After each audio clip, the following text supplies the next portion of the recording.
This week, we talk about the potential of a PlayStation exclusive heading to Xbox, Nintendo Switch running Grand Theft Auto 5, Sony turning our meme prediction into reality, and more. All of this tonight, but first, on to that beautiful Bean intro.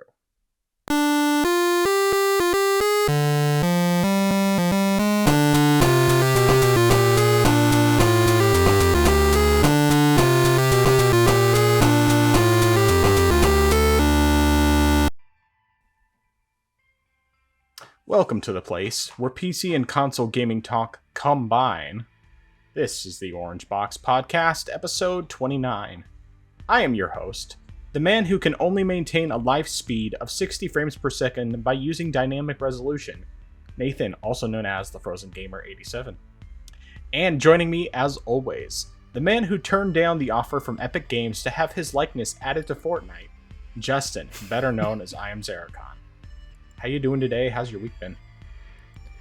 This week has been pretty good, actually. Or at least it's been a more relaxing week just because I took some time off for the first 3 days of the week, including today, as of the recording, that is, just to have some time off, just to relax, and just be able to enjoy a little period of rest. So That's good. It's been good, and yesterday I also went to see an old friend just to hang out for a bit, talk, play some games and whatnot, just because it's rare that we are able to get our work schedules synced together. So whenever I actually take a period of time off, I always go over just to talk and hang out with him. So that was also good. But yeah, as a whole, the week's been pretty good. I mean, I am a bit sad that I have to go back to work tomorrow, but hey, at least as a whole, it's a short week, so right. Can't complain about that. Very true.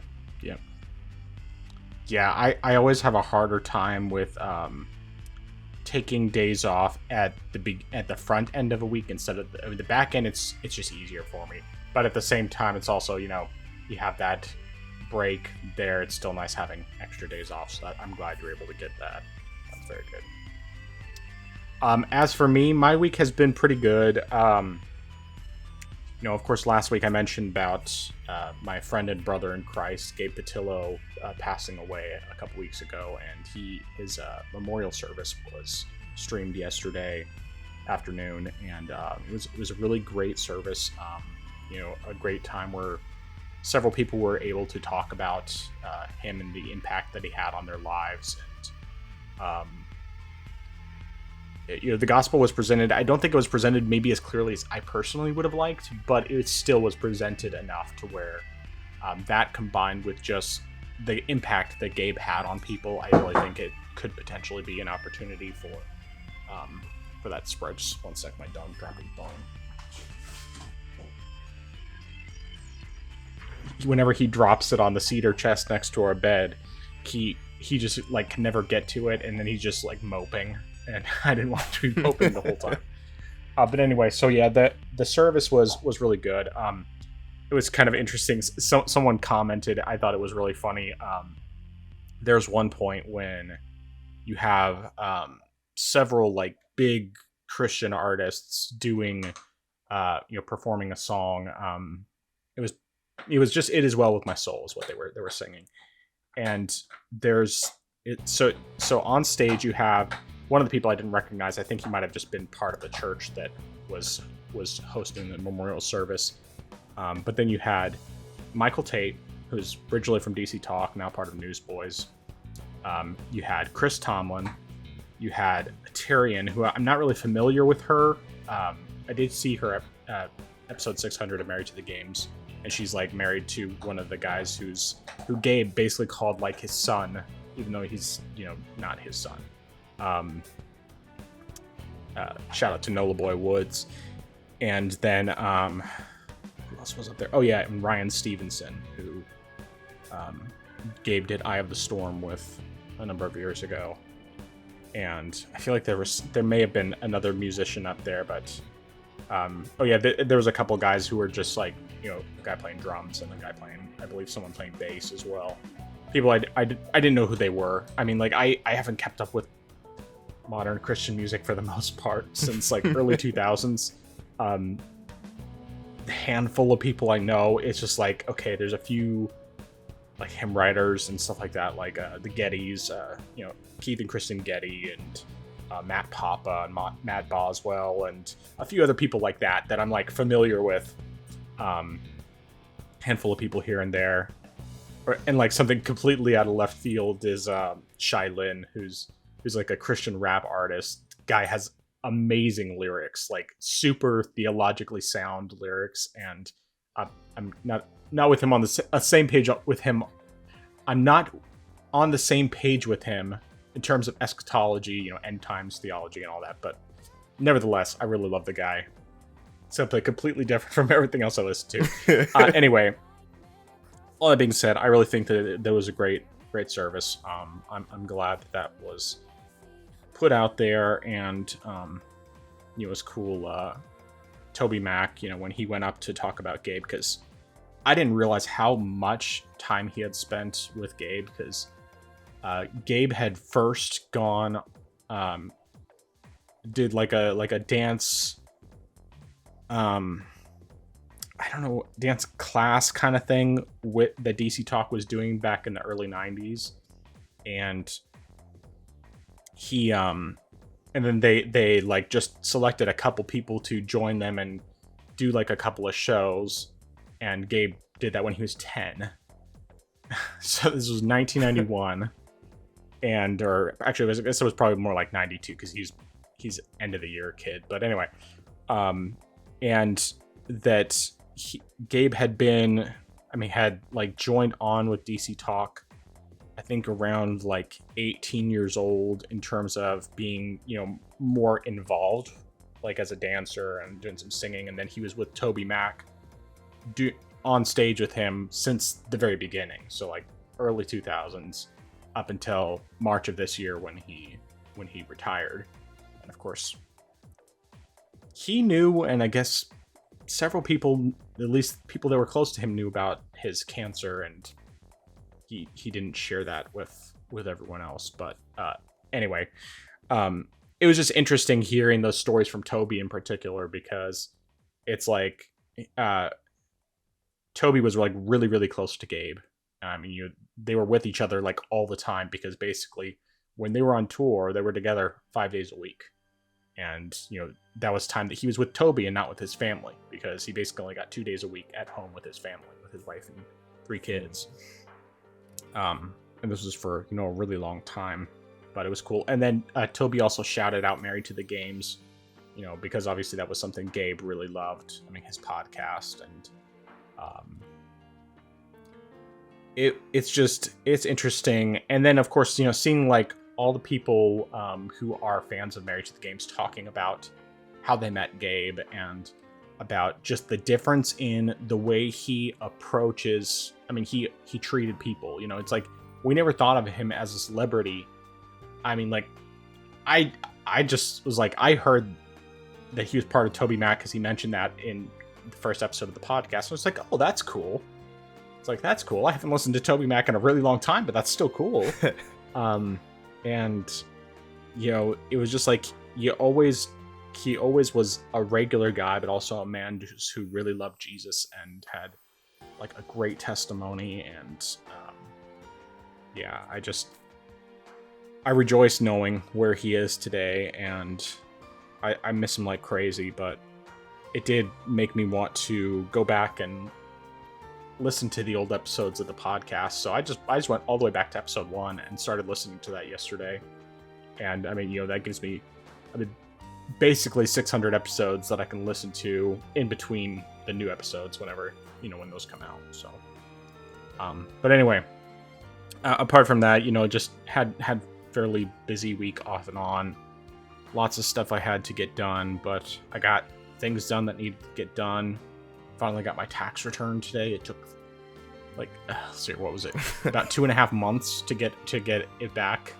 It's like, well, we did ours beginning of February, and they finally, I finally got a notification yesterday that we would be receiving the return yesterday, and then yesterday said 1 to 5 business days, and it came through this morning. So it was like, Thank you, God.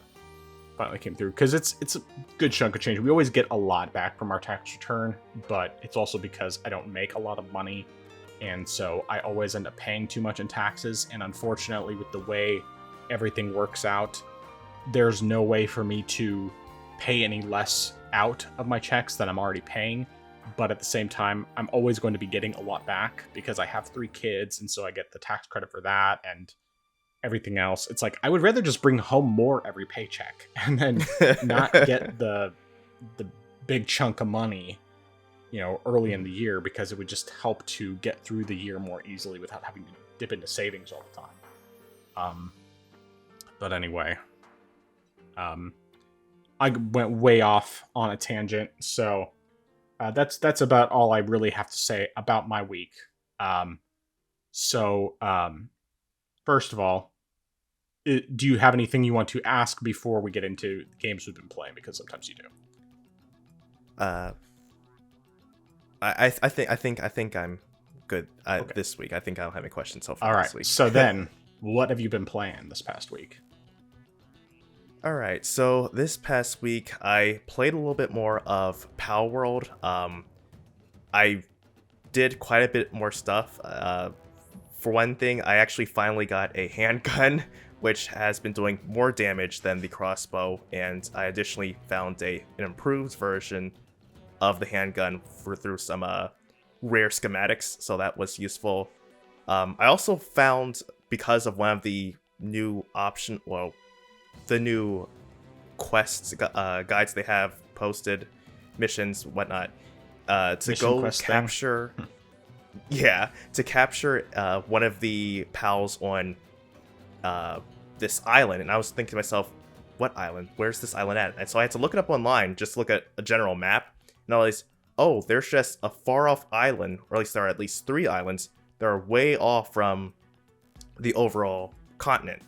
So I had to fly across the island, and then I realized, I don't think I'm actually supposed to be here, because as soon as I crossed a border, it said criminal activity underway. So I'm thinking, oh wait, am I actually doing something akin to intruding upon a nature preserve?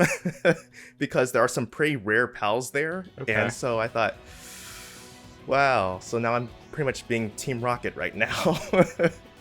But I mean, I went and caught it, and I even caught a Grisbolt, which is one of the pals that one of the early bosses uses. So I was like, all right, that's cool. I guess I'm just taking this with me now. Nice. But yeah, so making some more progress. I'm hoping that now I'll be able to go back to the earlier boss fight I was facing before that I was having a problem with, and see if I can make progress from there. But that's what I've been doing there. I'm moving on. I played some more of Halls of Torment, and that still is going pretty well. And I think at least it feels like I've unlocked every character in the game. And so far, I think I've unlocked all of the main stages to play. I've cleared most of them. In fact, I finally cleared one of them recently, which has been a massive pain to get through. Even though it's only the 3rd one, and it's not even one of the later ones, it just was so much of a hassle to get through, because you're going through a pretty much infinite bridge. It's very narrow, but you're getting attacked from all sides. So especially mainly with several of the main bosses of that area, it's a hassle, because there's a ghost knight that is riding around on a horse throwing spears multiple times. Then you also have a Hydra that is spitting out fireballs, but also there are these statues that keep attacking you, and that stage was nasty. But I've cleared out that stage finally, along with most of the other ones, so I only have 1 stage left to complete, and I think that's gonna be pretty it for me so far. I mean, I'm probably gonna still play it on the side just to get some of the achievements, and also maybe also unlock some more stuff in the game. But I think as far as the main content, I think I've gotten pretty much through almost everything now.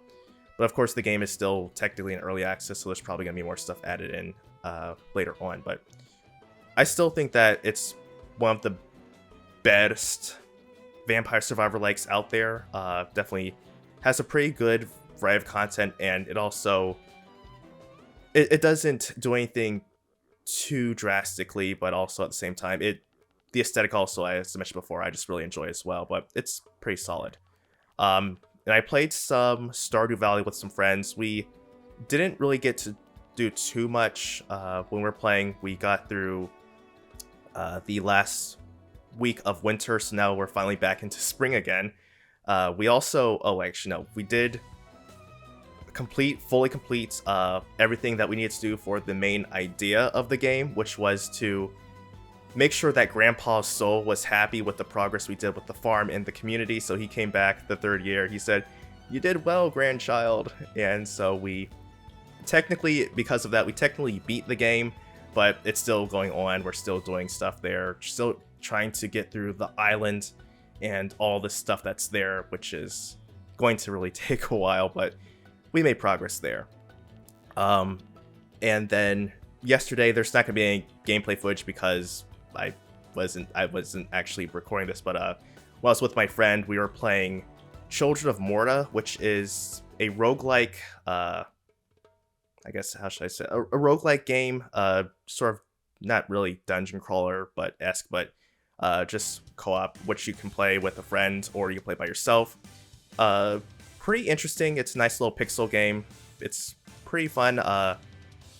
You can unlock certain characters as you progress with the storyline, and then, I mean, we were having a problem getting through the first boss fight because it was pretty much a giant spider which gave birth to little spiders, but the problem is the spider moves so fast and shoots webs on the ground which slow you down that it really just made 4 attempts a hassle to get through. But we eventually finally were able to make it, and we said, all right, I think we're good now. We made it through, and we can move on to whatever game we play next. And then we also played Darksiders Genesis. That was my first time playing that one. I only played a little bit of the first Darksiders game, so I wasn't exactly...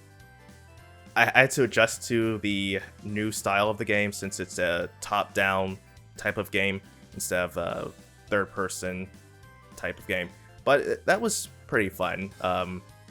There were a couple bugs with the puzzles that we had to actually restart the game, and also the game crashed once as well, which which was a bit of a pain for us. But it was a good time we had yesterday. So yeah, that's what happened with me. That's cool. Yeah, I forgot to mention the last time you talked about Halls of Torment. I mean, you had mentioned, that it looked like Diablo, and I'm like, I look at that and it looks exactly like Diablo 1. I mean, obviously, it definitely, a different pace because of the fact that it has that vampire survivors kind of gameplay. But even though I didn't play a ton of Diablo 1, I played a little bit on the 3DS of all places, which is fantastic. That's one of those comparisons I want to do too. I think that I need to try and see, first of all, I need to do whatever I need to do to get it running on Vita, because you can actually, there is a way to do it on Vita. It's the same type of port that the 3DS one is. But for the sake of an OLED battle, I would have to do Vita versus Steam Deck. And I'll probably, some point in the future, do like a handheld battle instead of just an OLED thing, so that way there can be more comparisons. Because, I mean, even though I have a ton still on the docket that I can do, I mean, I probably have like 24 games at least that I can still compare between, doing stuff that's comparing Steam Deck to Switch, and comparing Vita to Steam Deck and Vita to Switch, and eventually I'll do Vita, Steam Deck, and Switch whenever I get my physical copy of Persona 4 Golden. But yeah, that's one of them I want to do. And then, so Darksiders Genesis, you said it's top down, so it's like more dungeon crawlery, or? Like, yeah, okay. It's definitely like that. Because, I mean, at least for what I played, because I was playing as War, his weapons and stuff all seem to be pretty much straight from Darksiders 1. And I mean, and I think Strife is completely new for this game. I don't think Strife was in the previous 3. Okay. But Strife was more so just of a gun range type of character. My friend played as him, but yeah, like it's pretty much just top down with some puzzles involved here and there. But yeah, it's definitely pretty interesting. I mean, it's also, I think it's also, as from what I can remember, I don't think the first one was like this, but this one's also more mission based, where you have a main sort of hub area where you can get your upgrades and stuff like that, and also find other collectibles and whatnot. But then you also go into each individual mission, and you can select the mission you want to go back into. Additionally, the game has, or for each mission, it said there was a recommended level for that was for each mission. We were always under leveled, but I don't know if because of our combined levels it was the reason why it was fine. Okay. But I just thought that was interesting to note when we were playing yesterday. Yeah. Especially considering the fact that, say, for example, one level said it's recommended that you're level 165, but we're 120 and 135. Okay. So that was interesting, and I'm pretty certain that was not in the first game as well. But yeah, that was interesting. I'll probably check it out later on sale on Steam or something. Yeah, I'll definitely look into that. That's another series I want to get into, because I've had Darksiders 1 for a bunch of years. I mean, I probably have had that for 10 years at least. And I tried playing it a little bit, and I just wasn't getting into it.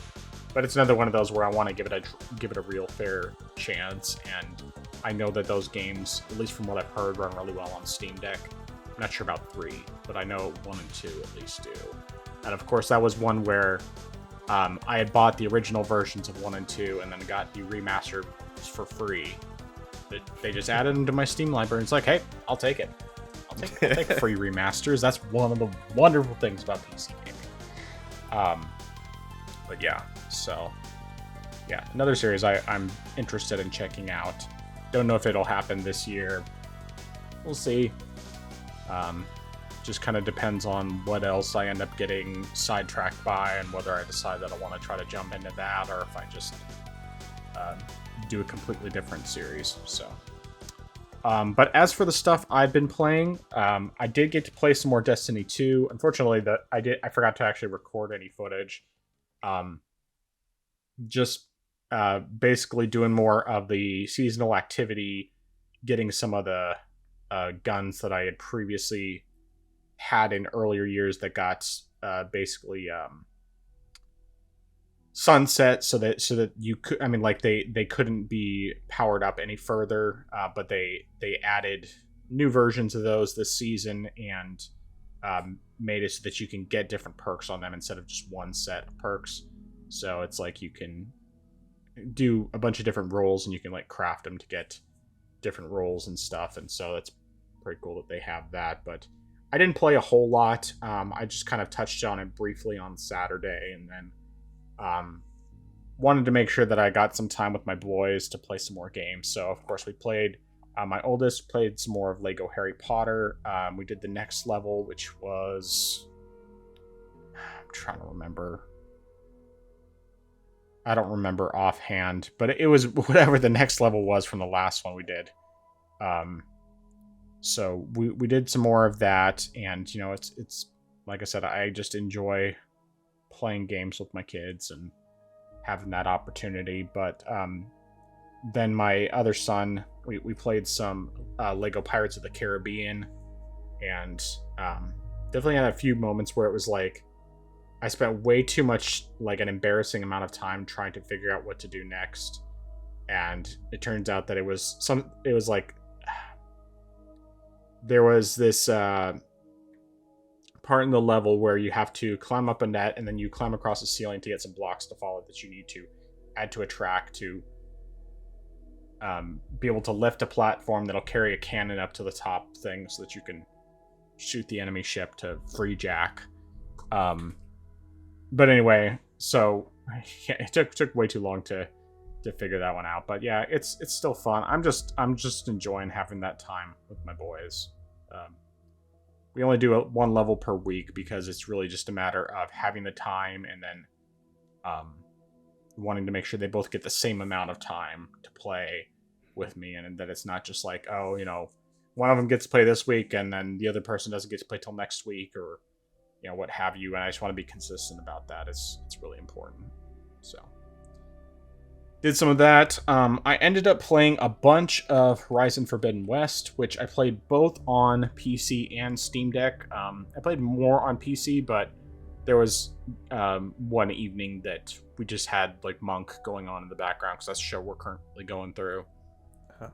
And I mean, we've watched it before. I've had the series for a long time on DVD, so we're going through that, and so I just played a bit on my Steam Deck. I had to do some combat, which wasn't great at the lower frame rate, but I was just kind of like, okay, I can manage it. The time slowing down and stuff, the bullet time kind of thing helps a bit with getting through some of that. But yeah, I'm still having a really good time with this game. I want to keep playing for sure.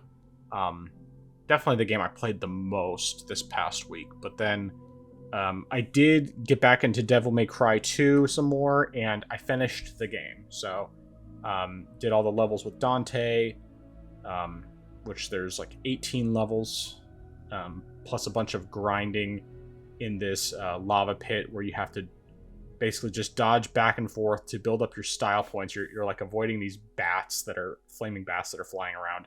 And once you get your stylish rank up to S rank, then you start killing them. But basically the way that is easiest to actually kill them in order to get lots and lots of orbs is with submachine guns. But I didn't get them until later, so basically I just ended up having to do it. I finished the game, and then after that you have the ability to select levels. So then I selected the level, went back and grinded it out, to get all the orbs I needed for that. And it turns out I misunderstood my friend about the helicopters. I thought he was saying that it was the end of the game that had that. I think he was talking about the same level that I had done already, where you have 4 helicopter fights back to back, because there wasn't a single other helicopter in the rest of Dante's or Lucia's missions. So I did all of his, did all of hers, didn't even bother grinding out to get all her upgrades, mostly just because there wasn't like a quick and easy method to do that. And by the time I was there, I was just kind of like, okay, I just need to finish this game, so I'm just gonna finish it. But yeah, so like I have to say in the end that it's not a game where I can necessarily recommend it, but I don't think it's such a terrible game to where I would say you should never play it. I would just say it depends on the person. If a person doesn't care about skipping a game, especially, a numbered game like that, then perfectly fine for them to just go ahead and skip 2. But if they're like me and they're more OCD and they like to appreciate the improvements from game to game, especially in terms of gameplay, then I think it's worth playing. So that was just my perspective on the matter. The only problem with this, though, is that I jumped into Devil May Cry 3, and the controls basically go back to essentially what they were in the first game, where you do have more, you have to press certain button combinations in order to do certain actions, which in 2, you basically just had single button presses for everything. So like dodging was a single button press instead of pressing the right button plus moving your stick in a sideways while holding A, like tapping those 3 at the same time. It's like I got super used to it when I was playing Devil May Cry 1, but 2, then I got used to it just being a single button press for that and like firing a gun and stuff like that. And so it was just really throwing me off. And I still am not quite comfortable yet with the controls in 3, because just kind of switching my brain back to the older way. But I like what I played so far. I've only played like 3 missions. I definitely like the fact that it has returned more to what the first game was like. But at the same time, it's also just very much having to shift my brain and get out of my old habits, because things just don't work the same as they did in the last game. And so, like the combat's still pretty fluid. I mean, definitely the most fluid of the 3 games so far. Even, you know, though it does, of course, add go back to doing the multiple buttons at a time for different attacks and so on. But yeah, I like I said, I've only done like 3 missions. I basically just started playing it last night. Yeah, just a little bit. So not very much. But then the main game that I've been playing since yesterday is Tales of Kenzera Zao. So I went ahead and I played that both on Switch and Steam Deck. Like, I couldn't tell you with absolute certainty what the frame rate is on Switch. I would say, in general, it felt like it was about 60 frames per second. I'm not sure where there were dips. There probably were some dips. The only way I could tell you whether or not it maintained 60 would basically just be to look at the video file that I took when I did some recording today and see whether it says it's 60 frames per second or if it says less than that. Because if it says less than that, then that tells me that it was not a consistent 60. But it never felt bad. Like, it felt good. I get, like, very rare stutters from what I played. But it was very rare. And obviously it's pretty blurry. Not like quite Vaseline effect blurry, but just not super detailed. Still looks pretty decent on the Switch OLED screen. And I would definitely recommend it. If a person doesn't have a Steam Deck and they just have a Switch, then that's a good idea. But the Steam Deck version, or rather the Steam version, that one's kind of interesting. At first, I was doing kind of like a mix of low and high settings, and still was able to get 60 frames per second consistently. But then I got to a certain point near the end of Act 1 that the frame rate was dropping into the 40s, and it was basically just like staying there. So I ended up just turning down the settings to the defaults, which is low settings on the Steam Deck. And then in order to maintain 60, I put on the dynamic resolution. So it's not ideal from that standpoint, but once I did that, I was getting 60 frames per second the whole time. So I think it's worth doing that way, just to play it on a handheld. I haven't tested it on my desktop yet. I probably will end up doing that. But I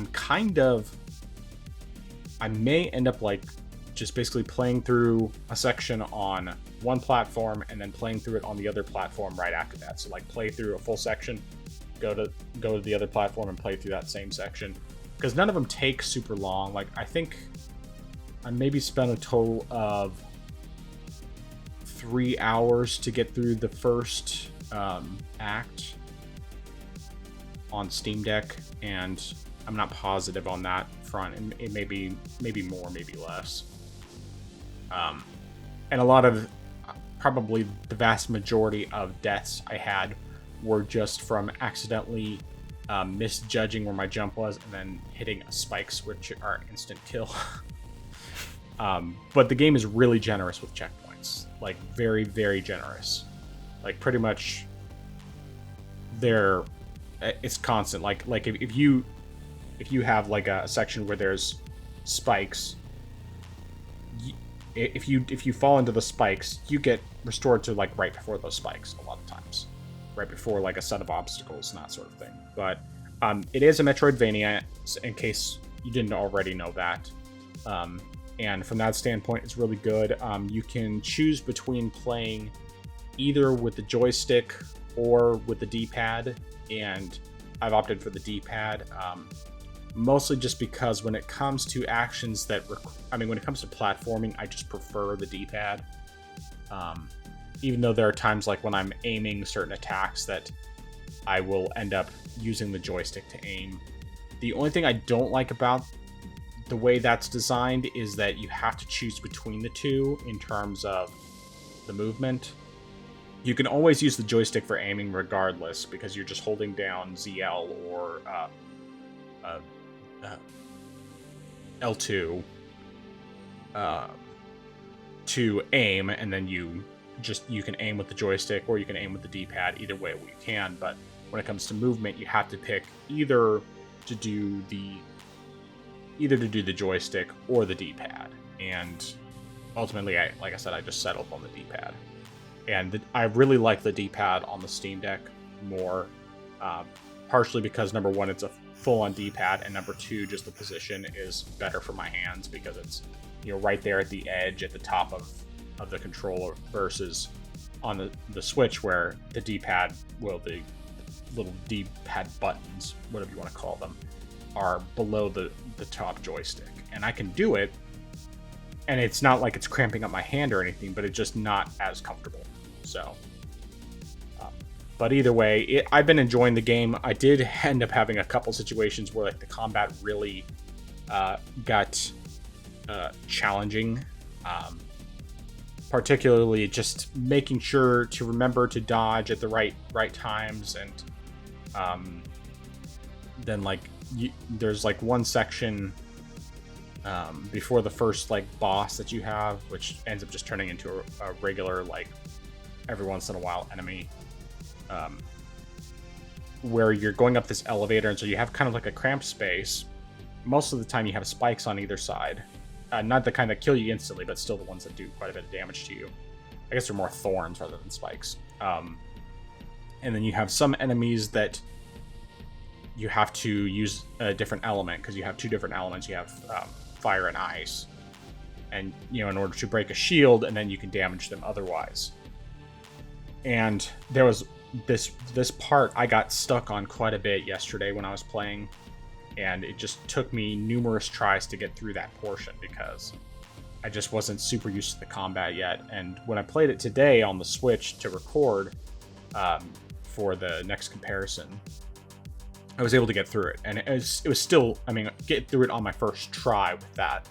It was still difficult, but it wasn't nearly as painful as it was yesterday when I was playing it. But yeah, so anyway, it's been cool. I've really been liking it. The story hasn't quite hit me really hard yet. I know that the story, the main thing is that it's this character lost his father, which the guy who came up with the game as well as does the voice acting for the main character, had lost his father, which is what inspired him to make this game in the first place. And so it hasn't basically the concept behind the game is that he's trying to work with the God of Death, making a deal with the God of Death to set things up to where he can bring his father back. And it hasn't entirely made it clear exactly what's going to happen with all of that, because it's obviously not a Christian perspective by any stretch. It's very much what I would assume is either loosely based on or tribal African tribal religion, or either that or something that is resembles that type of belief system.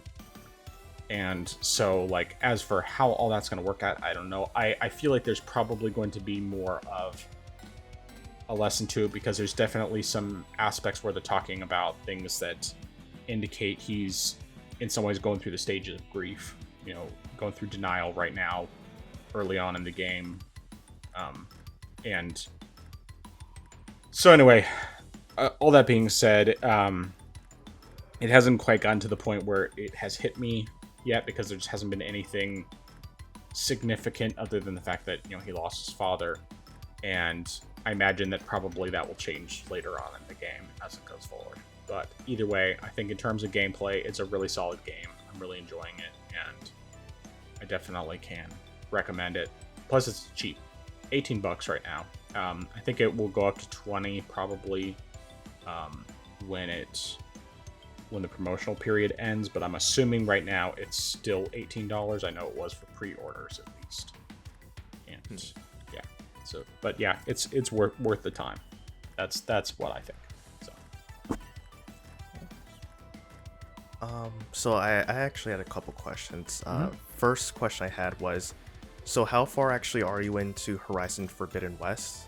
Because I don't think you mentioned how far. I don't know exactly. I would say maybe halfway. Maybe. I'm really not sure. Let me check how many hours I have. I probably have at least 40 hours in the game. Let's see here. I have 56 hours. And I think that, like, in terms of the story, I don't know exactly how much story I have. I've been doing a lot of side stuff too, so and like my character is at level like 36-ish, somewhere around there.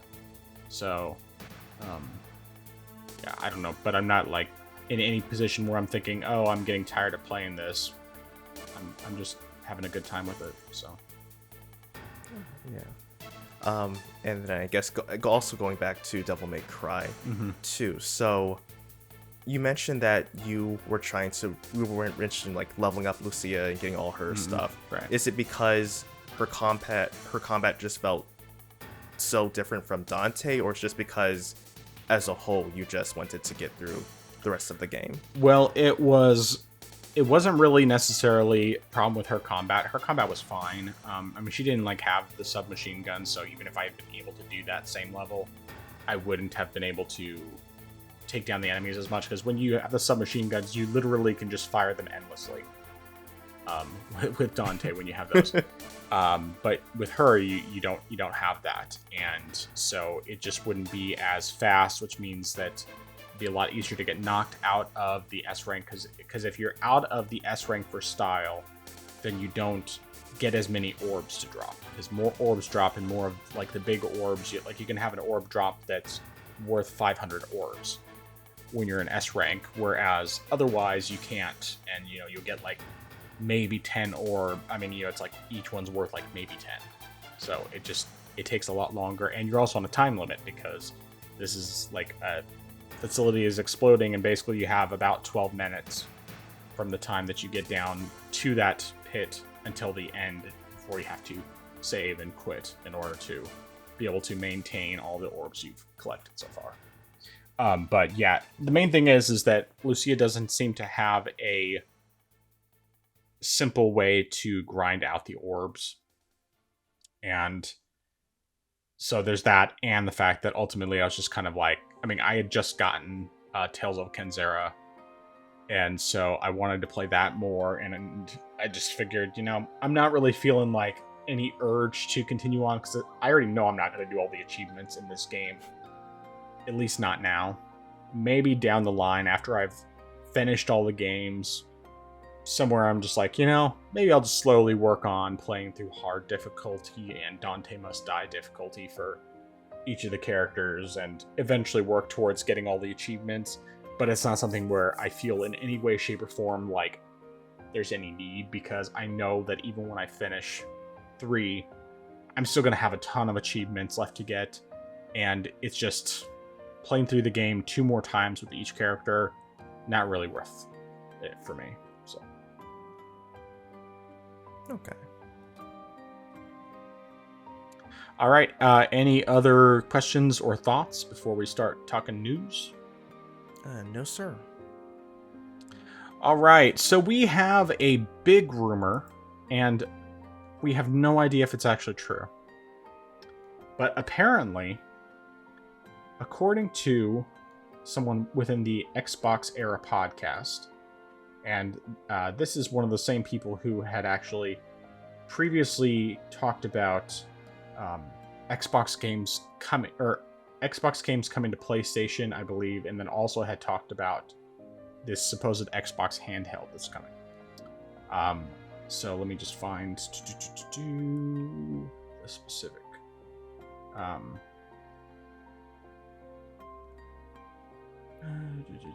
Okay, so actually, no, this is a different person within the podcast, but he has said that Helldivers 2 might be coming to the Xbox Series X and S platforms. This would be basically for same reasons that Helldivers 2 came to PC, same reasons that Xbox has been putting some of their live service stuff on on PlayStation. And here's a quote from him. This is from the person, one of the members of the podcast, called Special Nick. And he says, "We know that PlayStation has a new CEO at the moment, and I think the new CEO might be more open to certain things. And what I've heard is that there may be some very, very early preliminary discussions about the possibility of Helldivers 2 coming to Xbox." Now, this article from Insider Gaming, they say, "It's worth stressing, as Nick does, that it isn't confirmation, it's just a rumor. However, it makes complete sense, and there aren't really any downsides to the proposition. It would broaden the community immeasurably and open up the game to a whole new market of gamers." So what are your thoughts on this? Well, I mean, he's definitely true. There is no real downside to having this, and it will pretty much just expand upon who gets to play it, and more people will actually get into this type of thing, and especially because of the fact that it is I don't really necessarily want to, yeah, it's a live service type of game, and because of that, that's just going to continue to keep people, or get more people into that sort of gameplay loop, and, more people say, like, especially if you have friends who are on different platforms, because similar to how Sony did it with crossplay with PC, if you have people who are on PlayStation playing with friends who are on Xbox, that's just going to bridge a gap that's been there before, and, people who have friends who play on different platforms, like, hey, we all get to play together now. So, like, that's a pretty big thing. And also something that was mentioned, which we've talked about before, was the fact that Microsoft is bringing their games to, especially their live service games, specifically to Xbox, to PlayStation. So, I'm not saying that PlayStation necessarily has to do it, but it sort of makes sense that they would say, okay, if they see that there's a way that they can make money from putting their games on our platforms, maybe we can also make money through the same method, which, granted, is the same thing that Xbox in the first place by bringing their games to PC, and then Sony said, wait a second, why aren't we doing this? And they did the same thing. So I think it's something that could happen. Of course, as everyone has been mentioning, it is just a rumor, but I see this as a possibility. I think this is something that maybe something that could become, granted, it was also stated that this was only in the early talks, so this is anything like they haven't laid out the groundwork, but it's something that, maybe they could be bringing out next year. Granted, I feel like if they really want to make the best of the situation, considering the fact that Helldivers 2 is very hot right now, they should try to get it over as soon as possible. So if they could possibly try to, say, get it out by the end of the year, maybe like fallish, maybe if they're able to figure out how to get all the logistics in place, especially since, setting up the servers and then also having to work out just with all the programming type of stuff. Right. If they can get all that done by the end of the year, then I think that would be a pretty good position rather than waiting until say, maybe next summer. I think a lot of the hype is going to go down. Not saying that Helldivers 2 isn't going to be still a popular and well-played game, but because of the fact that the game has, broken records so far and has been a big success, I feel like you really want to ride that as long as possible, or like do everything big you want to do as soon as possible, so that way, there's not a lull period before you're trying to get things to just spike back up again. Right. But I think this is a good idea, though. And granted, if it does happen, there's going to be that obligatory salt that follows, though. Very, very much so. Yeah, I'm definitely... this is something that seems way more likely than any first-party PlayStation game ever coming over to Xbox. Not saying that it could never happen, but I do think that I believe that this is extremely possible. I could see Sony doing this, especially because they already have the game on PC. So the idea of Helldivers coming over to Xbox as well, I think it's a smart idea. I think, like you were saying, they should strike while the iron is hot, because while it's certainly possible this game could have legs for many years, at least on PC, and I think that it actually very well could. The reality is that it's also there's no guarantees, and so the longer they wait to do something like this, the less of a chance they have of making this game really big. Now, that's not necessarily to say that it wouldn't still be big if they released it on PlayStation later on, because they could, or I'm sorry, on Xbox later on. I mean, if you look at like the current sales for, I mean, like Sea of Thieves and Grounded. I mean, Hi-Fi Rush, of course, is a single-player game, but you know, Sea of Thieves and Grounded, and I can't. Oh, that's right. Pentiment was the other one, and Pentiment's also single-player. But Sea of Thieves and Grounded both have been doing really well for pre-orders on the PlayStation Store. In fact, I think at least one of those is already out. Actually, I think it was Grounded. Yeah, Grounded, I believe, is already out. And then I believe it's Sea of Thieves that's coming out at the end of the month on the 30th, if I'm not mistaken. I'm pretty sure that's correct. But both of them have been doing really well on PlayStation. It's because there's demand. People want to play these games. And, you know, if they can get those games over, then that would be... I'm sorry. If they can get Helldivers 2 over to Xbox, that could give the game a lot more legs, help it last a lot longer, and it could very well be something that lasts for years and years to come. You know, some games just automatically are going to last longer. They're going to have a longer term appeal, and especially if they keep releasing free content like they've been doing, then it could very well keep being a thing. Of course, I think just the simple fact that Helldivers 2 is on PC is already really big. I mean, yes, the first game's on PC as well, and has been for many years. But Helldivers 2, I mean, you know, when it comes to PC, you get people who will play a game, and they'll play it hardcore for years and years and years. You know, like Counter-Strike is still basically the biggest game on Steam, and it's been around forever. It's still running in the original Source engine. I mean, this game is humongous. Still one of the biggest games. Still a huge esports game. And it's an old game. It's a really old game at this point. I mean, it's like, I think it's like 10 to 12 years old. Maybe it's probably actually older than that now that I think about it. Well, Counter-Strike Go, at least, is right. Newer. The original Counter-Strike is different. But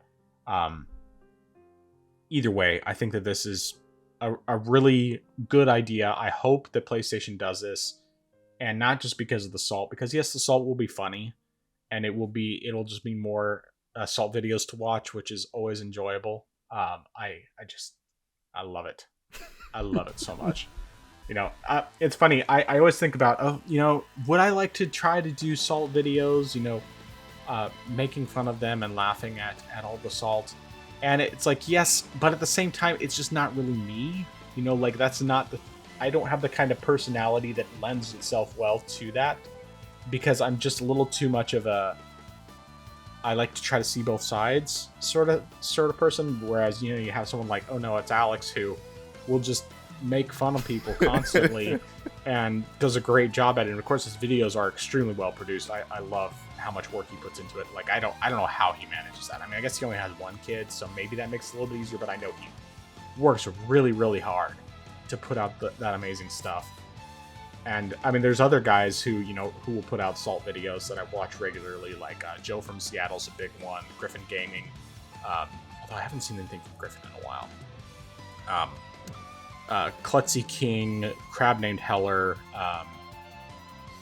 there's a couple others. Sneaky Cacti is another one I've been checking out quite a bit recently. But anyway, you know, most of these guys, they don't put anywhere near as much work into their videos as Alex does. Alex like stands far and above all of them in terms of the amount of work he puts into his videos. But I still enjoy their stuff because it's just fun to listen to. And yeah, anyway, so the long version, the TLDL of what I just said is that I don't think I'll ever do the Salt content videos, even though I know it would probably be a good way to earn more followers, just because it's not my personality. I'm not good enough at that to actually be able to do it consistently, and I just don't have the time to keep up with that anyway. So yeah, but yeah, going back to the topic at hand. I hope that this ends up being a real thing for a lot of reasons, and mostly it's just it's good for the game, and for a game that's been great so far for everybody else. If it can come to Xbox as well, expand that audience, and it could be good. And it's another way that we can further break down the walls of exclusivity and maybe start getting things spreading more across multiple platforms, so that these hardware manufacturers have to start competing in other ways. Make the best product possible. Whether or not it's the most powerful, that's not the relevant part. It's giving people choice, giving people the ability to go with what they personally want, and not being forced to buy a specific box just to play certain games, not having those things held hostage, and just provide a great product. Competing, the more these developers, these manufacturers compete, the more we win as consumers, and furthermore, the more we want to support them, because if we see them doing pro-consumer things, then in turn we will spend more money on them, and it's like it helps them succeed. It just ends up being a catch-22 either way. Either you don't provide the product and you don't succeed, but you need people to buy the product in order to be able to do it, but then you also need to do it in order to get people to buy the product. And it's that symbiotic relationship that we need to have more of, instead of it just being, we're going to make games that are exclusive to our platform. If you don't buy them here, you can't buy them at all. Anyway, that's enough of that. All right, any other thoughts before the next topic? Nothing else from me. All right, you want to talk about this Embracer Group news? Sure. So the other day, let me make sure I actually have this date correct. So the other day, on Monday actually, Embracer Group announced that it was going to split up its company into 3 separate companies. That's being Asmodee Group, Coffee Stain, Asmodee Group being one of the 3, Coffee Stain and Friends, and Middle Earth Enterprises and Friends. The main gist is that each company is going to focus on a specific thing. Asmodee Group is going to be focusing primarily as a global leading tabletop games publisher and distributor with an extensive studio network and intellectual property catalog. Coffee Stain and Friends is going to be a diverse gaming entity with a dual focus on indie and single A, double A premium and free-to-play games for PC, console, and mobile, with a high degree of recurring revenues. And lastly, Middle Earth Enterprises and Friends is going to be a creative powerhouse in AAA game development and publishing for PC and console, as well as the stewards of Lord of the Rings and Tomb Raider intellectual properties, among many other titles. So of course they're also going to do a lot of stuff. As was mentioned, was going to be primarily just a bunch of corporate speak, talking about different stuff with like dividends for stakeholders, shareholders, and all that other stuff. And it's supposed to be happening. Distributing is going to take place within 12 months and leading into next year of 2025. So that's pretty much the main thing.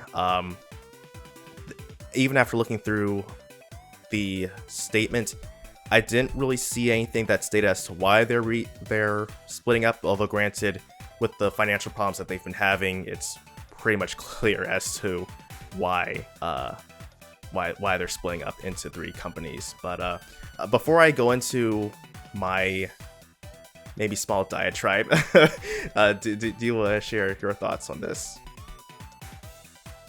Well, I kind of look at this as basically smoke and mirrors, honestly. And I could be completely wrong on the matter, but I feel like from what I'm seeing here, this is basically they are creating these standalone studios that focus on different things, and I think from that standpoint it's good. But the problem is that I think that they're still technically under Embracer Group. Now they say that they're standalone, and maybe they really are, and if they are, that's good. But my question is, how are they defining standalone? You know, are they saying, well, it's its own studio, but it's still owned by Embracer Group, or is it that these are actually 3 completely independent subsidiaries that don't have the overarching Embracer Group? Because if they have the overarching Embracer Group, if Embracer Group still controls everything, then basically all they're really doing is putting a different name on these things from Embracer Group to try to make themselves look like they're more independent when they're not actually independent, if that makes sense. It's kind of like Disney has a bunch of stuff underneath it, especially now. I mean, you got 20th Century Fox, you got you have ABC, you have ESPN, you have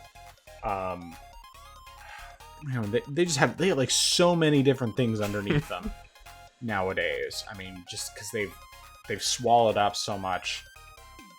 But and a lot of times, like when I was younger, I didn't even know that all these things were owned by Disney, and a lot of them, I mean, yes, they've only added on to them since earlier years, but because they're all owned by Disney, it's still Disney in many cases really having a direct influence on the kind of products that get put out, the kind of messaging that gets put out. And if Embracer Group is still overall this, it's basically like Embracer Group is still just as big as it's been. They're just divesting things to where it looks like they're not as big. And I don't know. I don't trust them. I think that I think it's smoke and mirrors. I think that's all it is. And maybe I'm totally wrong about that, and I hope I'm wrong about that.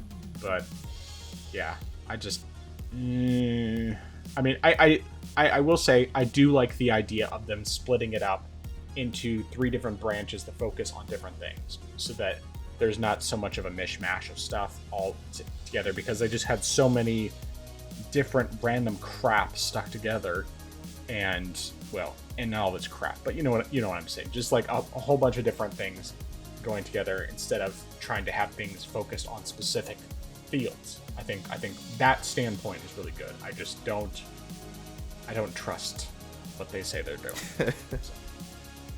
Yeah. And to sort of, I guess, partially, I mean, it doesn't necessarily completely answer the question that you had for the company, but I did see that mention that the existing Embracer Group listing on the NASDAQ Stockholm exchange is going to be the one that's renamed to Middle Earth Enterprises and Friends. Oh, okay. So it seems like the AAA company is going to be what previously was Embracer Group, and the other ones are going to be the ones that exist outside of it. So I do agree, hopefully, that these are separate companies. And I mean, I think that the whole reason of this is because Embracer pretty much bit off more than it could chew, right. Which I think is great that they sort of choked on gorging themselves of all these companies, and so now they actually have to regurgitate what they had been consuming. So if these are actually separate, then that's great, and I love it, because having all the companies under one thing was just, apart from the fact that I hated that as a practice, you are, on the other hand, you're putting all your eggs in one basket. So if the ship goes down, everything's going with it. So right. What's going to happen? And that's also what happened before when we mentioned with Gearbox. They had to sell off Gearbox because, they couldn't afford to keep that. And yeah, so that's definitely great. But, all of this mentioning, though, after reading through all of this entire press release, it really just seemed like all of this really is going to be, as you mentioned, smoke and mirrors and trying to save face, because I can't remember, the CEO had a letter, and let's see, he talked about, like, his letter started off by saying, My journey started more than 30 years ago trading comic books to collectors, and I've always dreamt to build something meaningful and significant. However, what he's talking about moving on is just within the same paragraph, it pretty much amounted to making a promise to stakeholders and making sure that, keeping my promise to them. And I'm like, nowhere in here are you talking about what you want to do for the consumers, the people who actually buy your products. And granted, Right. The audience is for the people who actually have investments in the company, but at the same time, I, as far as I can tell, I have not seen any sort of statement, any sort of PR statement for, people who actually buy the products about saying, like, what does this mean for you moving forward? This is only about how does this impact our stakeholders. Yeah. So, like, I'm very, what's the word I'm looking for? I just really am I'm hoping that this is for the best, and that it doesn't, and this is, as far like this really benefits us as consumers, because I don't know, I feel like there's just so much here that could be at stake, because considering the fact that, and one thing I actually am happy about is that Coffee Stain and Friends, because it is the indie/AA type of company, so they actually have THQ Nordic, which worked on, or at least they published, the Darksiders games, also among other games as well. So I'm glad they're actually going to be separate. And also, they also worked with like Deep Rock Galactic, which is a pretty good game, Satisfactory, which I've played, which is also decent, and Valheim, which I've heard is very good. So if this is going to help, I think also on the other hand, it's like the smaller indie type of developers, and make sure that they also don't get swept up in whatever big storm could happen. I think that's good, and I really hope, as you mentioned, that these do stay separate, because if it is still them being just a subsidiary of Embracer, then that's not really going to help us in the long run, I think. But yeah. Yeah. Definitely. Yeah. Although one actually thing I do wonder is wondering why do they also have to, why do they have at the and Friends name to like 2 out of 3 of their companies? Just like saying Coffee Stain and Friends, Middle Earth Enterprises and Friends, which I heard someone say, does this mean that and Friends for Middle Earth mean that you're going to have, say, C.S. Lewis works, like, just it's like saying, like, yeah, we're going to have some Lord of the Rings plus our good friend C.S. Lewis is going to join us. Do Lord of the Rings plus the screw tape letters. Mere Christianity in video game form. Not those books. Not those books. Yeah, it's us till we have faces. Oh. Yeah, definitely. Okay. Well, yeah, it's an interesting thing. We'll see what comes of it. Yeah, I don't really know what else to say on that front. All right, so let's we're gonna kind of skip around here. We'll get back to this whole thing about Sony in a little bit, but just more as a side thing, because I think it's funny. So I'm going to go ahead and share my screen on this one. So we have this video. So of course we talked about previously how Grand Theft Auto 5 source code had been leaked, and at the time neither one of us really thought of, oh, what is that going to mean? But some people decided to use that source code and get the game running on a Nintendo Switch. Now, I will say that they did say that the recorded footage here is not that it actually is smoother in person than the recorded footage. So this isn't necessarily the choppiness that you'll see isn't necessarily an indication of how the game looks and runs. But we'll just go ahead and play through the video here. Now, of course, I'm curious, watching this, whether or not, I mean, they say it's not this choppy, but I mean, it's like really, really choppy. So my question is when they say it's not as choppy, are they saying it's like, okay, you're getting a consistent 30 frames per second? Or are they saying it's playable at 24 frames per second and it doesn't have all these constant stutters and everything else? Because yeah, it's definitely. I mean, we're not gonna watch the whole clip. Oh, yep, Grand Theft Auto 5 on the Switch. They had to show that. That's good that they showed that. So anyway, we'll just pause that there and then and go back to the main thing here. But sorry, I got the wrong window. All right, so we'll don't want to share that anymore. Stop streaming. Okay, switch back. Okay, so the main thing is that I do think it's cool, the idea of them being able to run the game on the Switch, because it's been one of those things we wondered for years. Can Grand Theft Auto 5 run on the Switch? And this is another example of a meme becoming reality, because one of the things that we had jokingly talked about when we did the fake stuff from the Game Awards was that Grand Theft Auto would come to Switch and it would be. Actually, let me see if I probably still have it in my notes here from when we talked about that. That was a while ago. It's been a few months, but let's see if I can find it. I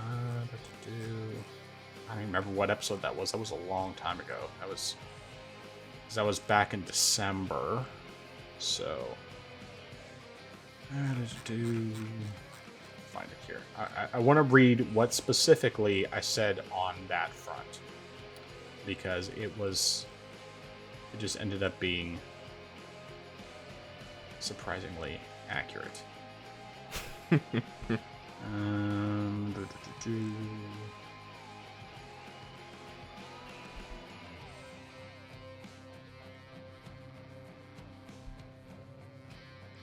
Okay, here we go. So, it is...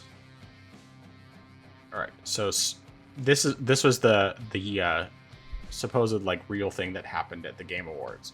Switch received its next impossible port, which was Shadow Drop during the Game Awards. Obviously, that hasn't happened. Grand Theft Auto 5 Remastered, which has since been analyzed by Digital Foundry to be primarily running at 240p in dock mode and 144p in handheld mode, both with that beautiful Vaseline smear. Now, I didn't say anything about the frame rate, but I imagine that's what they would have to do in order to get it to run at 30. Obviously, this gameplay that we've seen, as choppy as it is, regardless of how it like actually looks, it's hard to tell, whether or not the Switch would actually be able to do more than that. I mean, until they actually port it, if they ever do, which my guess is at best we would see it on Switch 2 at this point.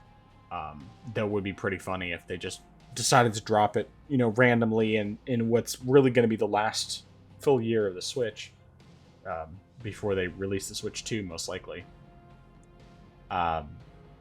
It's funny to see that. Oh, they did mention in as a follow-up to their tweet with this video, is that the console was running in handheld mode clock rate rather than with no overclocking. So I think that's like 368 megahertz or something like that.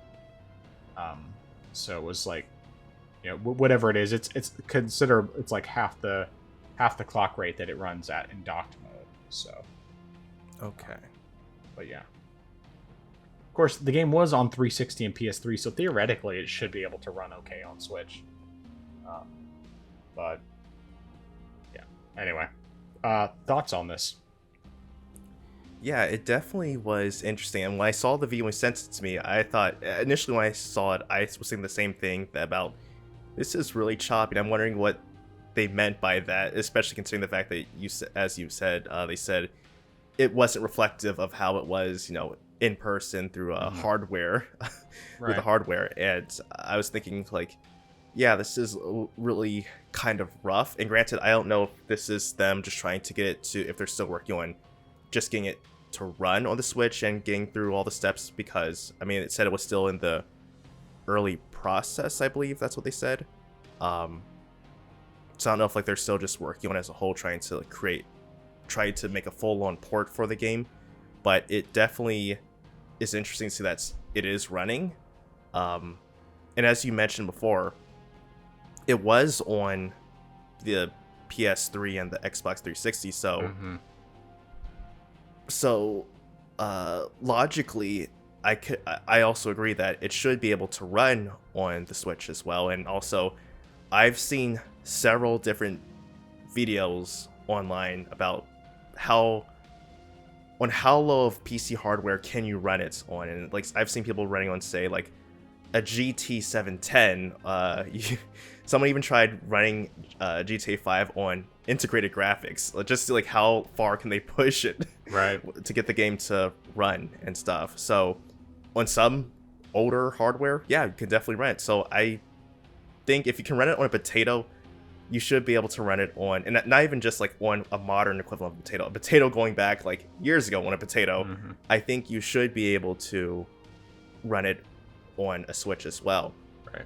Although, even if it's not going to be, great, if it's not going to be running 60 FPS, it even makes me wonder why they didn't even do it in the first place, because considering the fact that for some crazy reason 5 is the lucky number for both Bethesda and Take-Two. Yeah. Bethesda ported Elder Scrolls Skyrim onto the Switch. Yep. And, consider the fact also that Take-Two did the same thing with it on other. They remastered GTA 5 for other consoles, so why didn't they put it on the Switch as well? When, especially since they're always just re-releasing the game, right. It doesn't make sense as to why they skipped it there. But like you said, maybe they're going to drop it onto the Switch too. We'll see, because I mean, I highly doubt they're going to just say, well, we're going to put GTA 6 on the Switch too. I mean, maybe they could, but I don't know.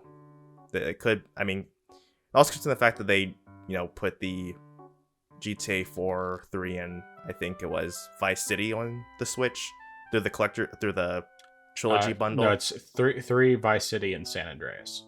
Okay. But yeah, considering the fact that they put the other games on there, I don't see why they wouldn't put 5 on there as well. But yeah. Yeah, I mean, it's an interesting project though. Right, for sure. Yeah, it's funny. I look at this one and it reminds me of when I was playing Grand Theft Auto 4 on my PC, on my laptop. And like without having actually booted it up in a long time, I couldn't tell you exactly how it ran. I do remember the few times that I tried doing mods on it, thinking, "Oh, my laptop's powerful. Let's do these mods." And it was running. It was like 10 frames per second, maybe.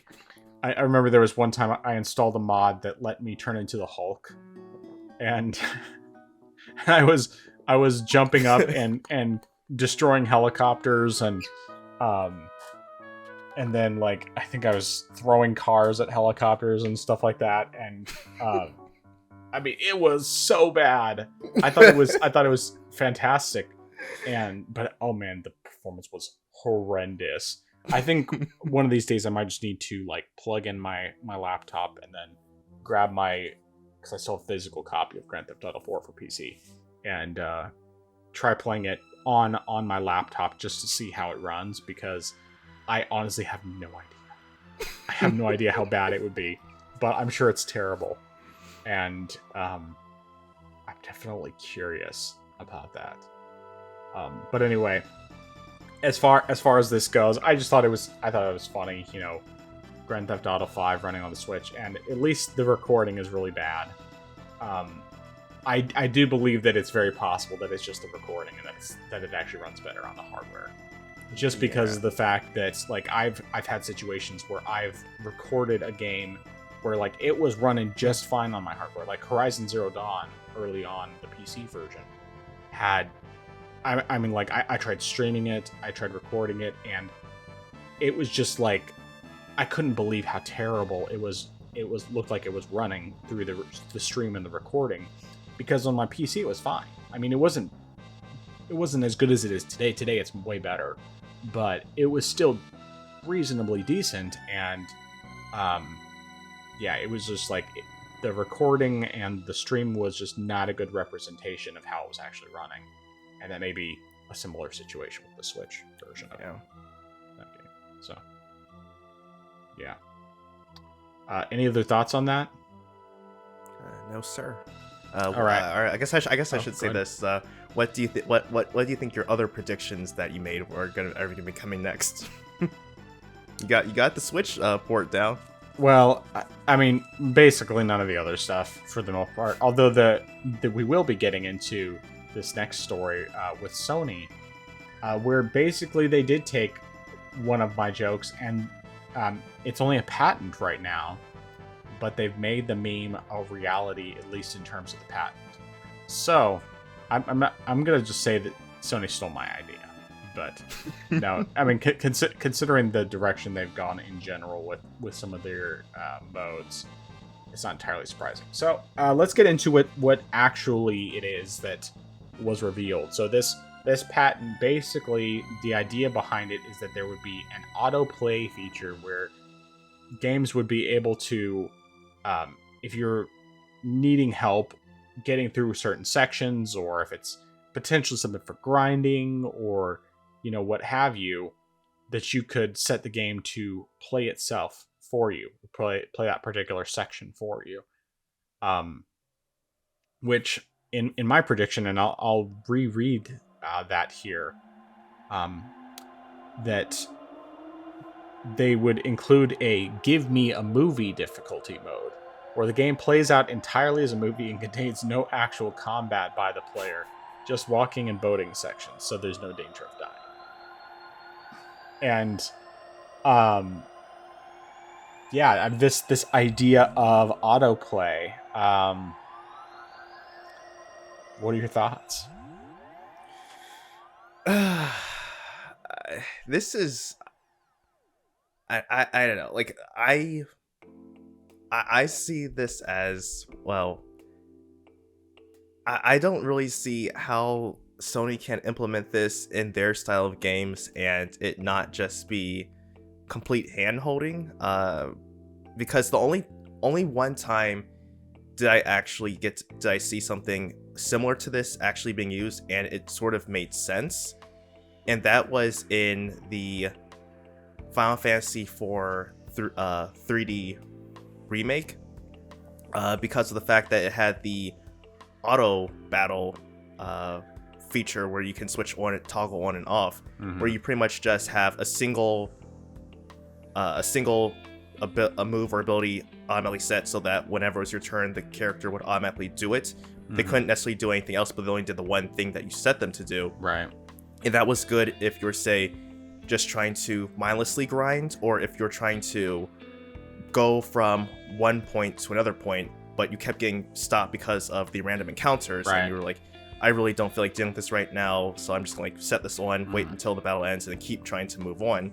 Right. So in that instance, it can work, because it is something that is primarily a tactics-based type of game, where it's like, okay, right. It's not like you're trying to, it's not like sort of like action or something that you're physically or directly involved in. It's just something where you set the game to perform the moves and it just does it for you, so that way you can just keep going and move on with what you're trying to do. Right. If it's something like Horizon, something like Horizon or Uncharted, how would you be able to properly have the game autoplay without it seem like you're just having the game play itself? I mean, I don't really see how something like that can work. And I mean, I'm trying to think about like the last time Sony made a turn-based or some sort of tactics-based type of game where I can understand that sort of thing happening, because it's to help cut out the grind. In fact, I think you mentioned this before, that even with the Final Fantasy Pixel remasters, they sort of like have that speed up feature to get through the battles as well. Yeah. Yeah, so like for that, it makes sense if you're trying to like cut out the tedium of grinding because you're trying to cut out the tedium of grinding, but also just because you're just really just trying to move on through the game and the random counters just keep bogging you down. So I understand that point. But if it's something where you're directly involved with the game because you are directly moving the characters around, you're directly allowing them to engage in combat, something like that, I don't know, that just doesn't really sit well with me, because it's like, if you are trying to play the game and give off the game, why would you take a back seat and just not play the game? I feel like at that point you could just pretty much be watching a let's play for something like that. Yeah, well, I think that really, if this was a thing that actually came into being, it would basically be for the game journalists who don't actually play video games. And I'm not throwing shade at every single game journalist, because there are plenty of them that actually play video games, that really, truly, legitimately love video games, and that's why they got into this. But a lot of the game journalists nowadays are just activists who they couldn't get a job working for a political publication or whatever, and so instead they got the job they could get, which was writing for a gaming website or whatever, and they'll just inject all of their politics and their activism into their video games. And they may not, a lot of times these people don't even like video games, they actually hate video games, and so they just do the job as a means to hope that it will get them to the point where they can do what they really want to do, which is political activism through journalism. Or, well, you really can't call it journalism, but political activism through writing opinion pieces, because that's really what it comes down to. But no, because most people I know who are big PlayStation fans and or fanboys, they do really, truly, they love video games. They play these games. Yes, some of the fanboys play Twitter more than they play video games, but most of the people I know who are big, hardcore PlayStation fans, and people who, they will go PlayStation will always be their platform of choice for any game. If they have a choice on which platform they want to play on, they will play on PlayStation. No disrespect to them, that's great. Perfectly fine. And that's another example of consumer choice, which is a good thing. A good thing, apparently. That's what I was trying to say. But yeah, all the examples you gave did remind me that there are things that are like that, but there's a big difference between something where it's basically just you tap a button in order to make the thing go faster, versus I'm actually going to do this difficult fight for you. Like Dark Souls, I can't get past this boss, so I'm just going to let the game autoplay for me. And I can't get past this boss either, so I'm going to let it autoplay for me. And then in the end, they beat the game, but they didn't actually fight a single boss. Even the really easy ones. They didn't even fight Pinwheel. They just oh, okay. Oh, well, I did kill some enemies, and it turns out all they killed were the zombies that literally don't even attack you, that they're just standing up against a wall when you're early on in the game. Yeah, but I think it's funny that the meme is becoming a reality, and I do think that they would call it "Give Me a Movie" mode. I do believe that that's what they would do, and if I'm right, I'm gonna sue Sony because they stole my idea. Not really, but still. Yeah, it's funny, but that's all it is.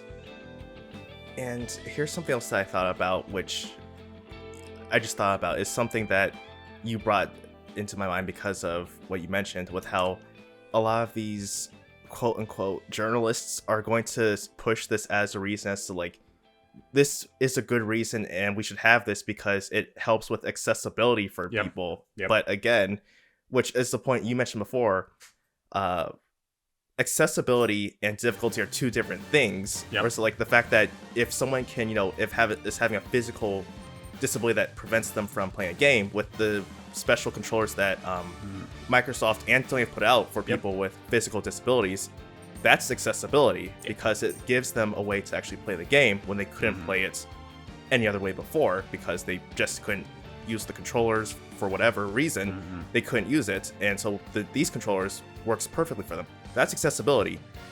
Nerfing a Dark Souls fight, that's not accessibility. Like, that's a completely different thing. But you know, if Sony does do this, I'm pretty certain that journalists are going to say all games should have this ability, should have this feature in their games. Yep. Though From Software's credit, I don't think they would ever put this kind of mode in there, because they have not bowed to the pressure to put in an easy mode in Dark Souls, apart from what some people have referred to as easy mode, which is just playing as a sorcerer, or whatever the class is, where you can just do everything from far away. But yeah, it's just I think From Software would be one they would say no, we're not doing this. But the first party Sony games, I could definitely see that happening. And I think it's just a shame. Like, I don't have a problem with people choosing to make an easy mode for games. That's not necessarily a problem. But there's a big difference between doing an easy mode in a game like God of War, Horizon, whatever, versus putting it in Dark Souls, Elden Ring, Sekiro, etc. Because those games were designed to be hard. That's the whole point of this game. It's supposed to be really, really hard. And it's supposed to be a bit clunky in terms of its controls. And it's like you're dealing with all this because it's part of the vibe of the game. It's like an essential identifying part. It'd be like taking a Metroid game and removing the thing that makes it a Metroid game. You know, taking out the backtracking to, in order to access areas that you didn't previously have access to. If you take that out of a Metroid game, it's not a Metroid game anymore. Or, it's like you might have a Metroid skin, but it's not actually a Metroid game. And that's why Metroidvania has become the very popular genre that it is, because of what Metroid started and Castlevania continued and did its own spin on. And so then they both combined and gave us these fantastic thousands of games out there now. I don't know if it's actually thousands, but there's at least hundreds of games that are Metroidvanias, and we benefit from it. So, anyway, yeah, I don't think I have anything else to say other than, funny enough, on Twitter, one of the top thing that's trending right now is Amber Turd. Which I don't know if you watched the trial that Nick and that Nick Rekieta did, covering it. And I mean, we just like we didn't really watch it when it was actually going on. I mean, like I watched like a tiny bit early on, and then I fell off, and I knew the outcome essentially long before we actually watched the trial. But my wife and I went through the whole trial and we finished it up. I think we started maybe like early last year, and then we finished up sometime in August, because we had like a good gap in there. But for a while there, we were just like listening to it every single day. Like when we went on a trip that we were basically treating as like a getaway last year. Like one of the first times we'd ever had just the two of us for a multi-day trip in a really long time. And when we weren't doing other stuff, we were oftentimes just sitting in our hotel room listening to the trial, going through that, and it was great. It was a great time. Yeah, that was something I enjoyed a lot, doing that together. But anyway, yes, Amber Turd is at the top of the trending, and I think, I don't know why it's at the top of the trending, considering the fact that the trial's been over for some time, but it just is for one reason or another. I have no idea.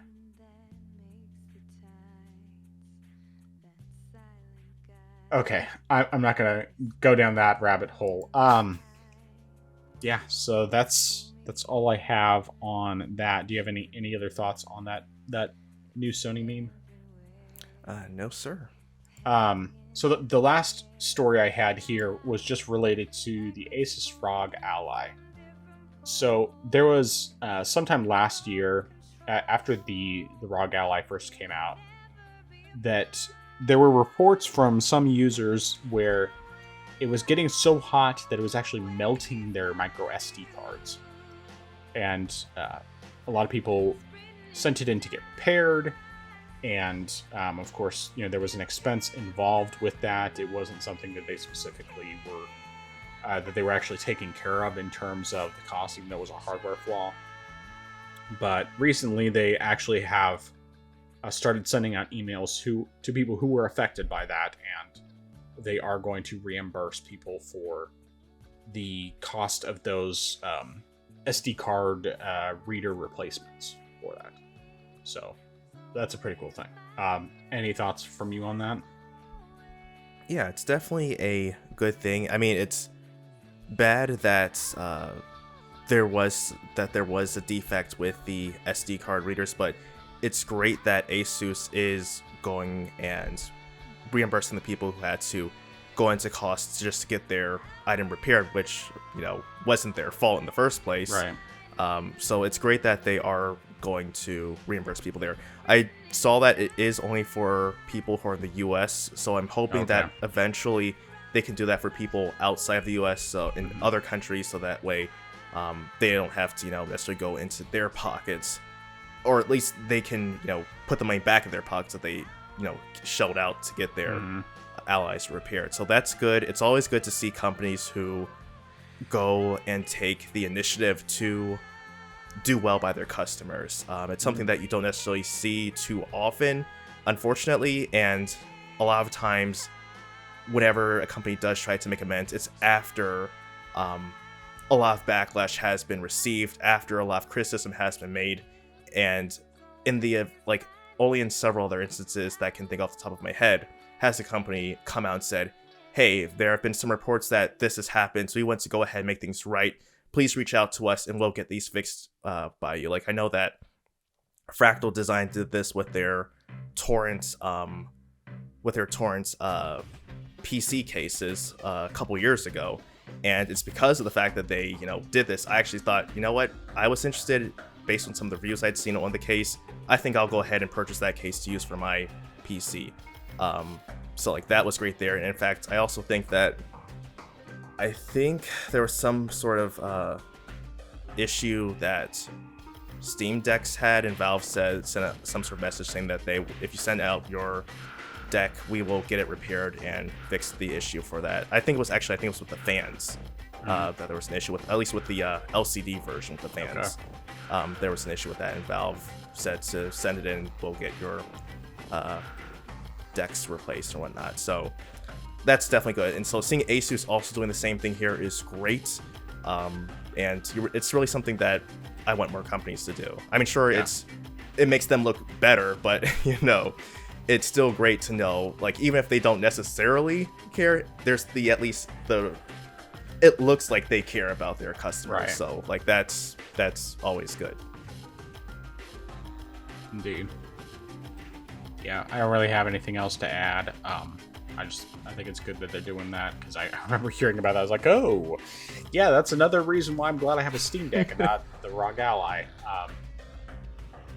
Yeah, I've thought about, okay, if I was ever going to get a different kind of PC handheld, Windows-based one, because that's really that would be the only appeal. It would probably be the Lenovo Legion Go, because that one appeals to me more because it has some more unique features. Plus, I've started to really like Lenovo products. Like, my work laptop is a Lenovo. I like that quite a bit, and the laptop we got for the church is also a Lenovo. That one's technically a gaming laptop, but I love the design of it, and but of course I'm not someone who's planning to get another PC handheld, because I don't have time to play things I already have. I don't have any reason. It's there's only a handful of games I would really potentially play on there. It's okay, yeah, I would like to have better performance on a game like Horizon Forbidden West or Starfield, or actually be able to play Destiny 2 without having to put in a separate micro SD card with Windows just to play Destiny 2, because I have done that. But it never ran great. It was It was okay, and it was fine when I was like away from home, like when I was at my in-laws in Wyoming or whatever. You know, I played quite a bit of Destiny 2 that way, but it's not something I would ever choose to do if I had the option of playing on my desktop, because it's just night and day difference in the experience, especially in terms of frame rate. Because at best, I was getting 40 frames per second. Sometimes it wasn't even that good. And whereas on my desktop, I'm getting 120 frames per second pretty consistently with significantly better visuals. And I get to play with mouse and keyboard, which is so much better. But anyway. Yeah, I think it's cool that Asus is doing that, and hopefully other hardware manufacturers who have similar types of issues will follow suit. They'll just, make sure to take care of that, because it's a way to create brand loyalty as well. I have in the past been an Asus fan, and the only reason why I, for a while there, was off of the Asus train was because one of the things I had gotten, I think it might have been, probably, it was my old Asus phone. Mostly just because of the thinness of it and the fact that I always kept it in I always keep my phone in my front pocket. It got, after a while, it was just getting a little bit bent. Like, it never got broken or anything, but it was just like, I don't like that. I don't like it getting kind of bent. That's not good. But it did end up, it messed up my cameras, because first the front-facing camera wasn't working anymore, and then the rear-facing camera stopped working. And at that point, I decided to replace my phone and made sure not to get another thin phone again. So, anyway. And also to make sure I always have a nice thick case for it that's going to help keep it from bending. Even though my current phone and my previous phone both are very thick boys. So, anyway. Alright, any other thoughts before we close out for the night? No, I think I've said everything for this topic. Alright, recommendations and dissuasions. Alright, my recommendation is going to be to make sure that make sure that you don't well, I guess that's technically the decision. My recommendation is to always have more than one backup for your data. So the reason is because earlier this week I had a portable hard drive, something I'd been archiving some stuff, and I had moved my laptop, and then I realized, oh gosh, the drive is partially sticking out of the USB port, but everything seemed fine. Like, it still was saying it was connected on my computer, but then I just tried to hover over some files to see the previews, make sure it worked, and nothing was happening. And I thought, that's not good. So I unplugged it. I tried to disconnect. I disconnected it first to make sure it was still safe to disconnect before doing that. And I plugged it back in, and I was really hoping that no files were corrupted or anything like that. And everything seemed fine. However, the point of that was the fact that, unfortunately, even though I was backing up some files, there were other files that I had just transferred over to that drive because I wanted to make space. So that pretty much meant that those files were the only files that I had. So I realized, you know what, maybe I should go and buy another drive to back up those files. So just in case anything happens to this drive, I don't lose a whole lot of stuff. So that's my recommendation. Get multiple backups of your files, because you might make a mistake and lose something on your original backups. Yeah, that's good to do. Yeah, I've contemplated doing something like OneDrive, because we use that for work, and it's very good to have those backups and not have to worry about it. But at the same time, it's also an expense that I don't really want to do. So I typically just okay, well, I do have Google Drive. I have the slightly more expensive version, that costs $18 a month or something like that. So I have a little bit of extra room. And so I'll back up important stuff to there, but yeah, still a good recommendation. My recommendation, I actually have kind of two. One of them is my main recommendation if you need, I guess I should just say, if you are ever looking for a good, clean podcast and you want something that's gonna give you plenty to listen to, potentially for years, depending on how quickly you go through them, Married to the Games. I just, like I mentioned earlier, I just started going back through the old episodes, starting all the way back at episode 1, and still a really great podcast, and it's nice to just kind of go back. It's also kind of a cool time capsule, going back, because their first episode, well, their third attempt at a first episode, like with us. Not that I expect us to make it to 600 episodes, but was September 21st, 2012. And so it's an interesting time capsule because it's before the Wii U came out, like just before it came out. And, they're talking about, The Last of Us, they had just seen like the previews for it for the first time. And I'm trying to remember what other stuff that they talked about in that first episode. There were a few stories, but it's always an interesting time capsule going back to these old things and listening to, okay, what were their thoughts at the time of this? This is before the PS4 and the Xbox One had been revealed, and so this is, a while before, and they didn't know anything about all that stuff that was coming, or at least they didn't know definitively. They were still talking about the PS3 and the 360, and that the Wii U was coming soon, and all of that, but. Anyway, it's a great podcast. It's really worth going back to the beginning, especially because the reality is that, yeah, you could jump in now, but now's not really a great time to jump in because then you miss Gabe completely. And I feel like, of course, yes, knowing that he's gone now would definitely make it hard.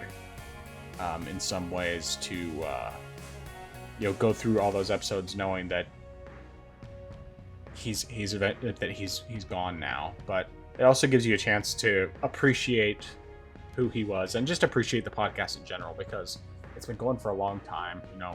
605 weeks in a row, assuming they do one this week, which they've never missed a week, then this will be 606. And of course, it's the second one after Gabe's death. But yeah, it's worth checking out, worth going to if you're ever looking for something to listen to. But for people who aren't ambitious enough to go all the way back 600 episodes, because that is a lot. I mean, 10 years, 12 years worth of podcasts. I just want to recommend Tales of Kenzera Zao. Since that just came out, it's not expensive, under $20, at least currently. I don't actually, it's possible it's actually not that much anymore, but let me just check real quick the store page, see how much it is right now. Of course it doesn't show me because I own the game already. Oh no, it's okay, so it's not on sale anymore, but it is still only $20. So $19.99. It's a good price.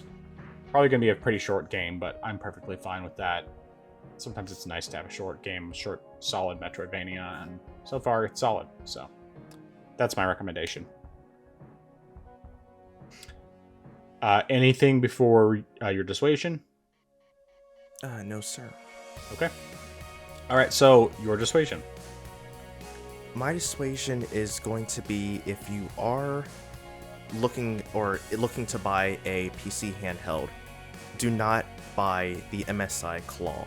Yes. Recently, I've been seeing multiple reviews on the MSI Claw, and they have been primarily negative for multiple reasons, and whether it's because of some of the software problems, especially trying to get into the BIOS, whether it's because of the inconsistency with the frame time. Even though some of the performance can outdo other of its rivals, it's still not consistent enough to advise. Also, it is the most expensive one at $800, where the Ally, the Legion Go, and the Steam Deck are all cheaper than it. So definitely do not buy that. Buy one of its competitors. Very good. Well, my dissuasion is going to be kind of a general one. Don't use upscaling in games if you can help it. In fact, I would say that basically, unless you're using either DLSS 3 or FSR 3, don't use upscaling. Intel XeSS is garbage. FSR 2 is terrible. DLSS, DLSS is actually pretty good, but realistically, unless you are just on a really weak machine, DLSS isn't worth using. I still think it's better than FSR, for sure. But in general, I would say, unless you just have a really, unless you're just really struggling to run something, don't use upscaling.